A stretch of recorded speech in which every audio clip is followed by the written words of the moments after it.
In today's video, I'm going to teach you how to use Microsoft Planner for project management. Now, the first thing we need to do is log into your Microsoft 365 account. This is where all your tools, including Microsoft Planner, are waiting for you.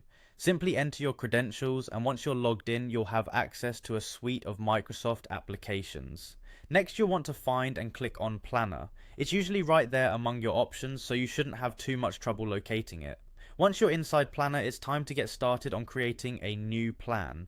You'll begin by clicking on New Plan, and this is your first step into organizing tasks effectively. If you're unsure about where to start, Microsoft Planner offers templates.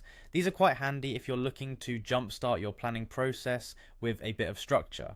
Now, one of the most important steps is to give your plan a descriptive name. This is going to help not only you but anyone else involved in the project understand the plan's purpose at a glance. After naming your plan, you have the choice to either create a new Microsoft 365 group or use an existing one. This gives you flexibility based on how your team is already organized within Microsoft 365. To organize your tasks efficiently, use buckets. You can categorize tasks by using tags like to do, in progress, or completed. Alternatively, if your project has different phases, you can label the buckets accordingly. This method helps in keeping things manageable and easy to track. To add a new task, click Add Task within any bucket you choose. Once you've created a task, you can expand it to add a description or set a due date. Assigning priorities at this stage is crucial for guiding your team's focus. You can then assign tasks to team members, ensuring everyone knows their responsibilities. If a task needs to be broken down further, you can add subtasks, which are essentially to-dos within a larger task.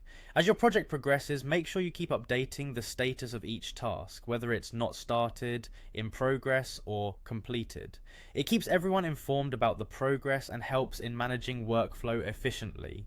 You can also enhance task organization by using labels. For instance, adding labels like high priority or needs review allows further categorization. Microsoft Planner provides charts that visualize task progress, making it easy to see how tasks are distributed by status, bucket, and member.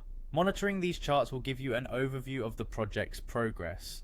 Finally, don't forget that you can attach relevant files to tasks for easy access, making collaboration seamless. Plus, with Planner's integration with Microsoft Teams, discussing tasks within the context of the plan becomes much more efficient. This integration enables team members to communicate effortlessly without leaving the Planner environment. And there you have it, a comprehensive guide to using Microsoft Planner for managing your projects effectively. Thank you for watching, and happy planning.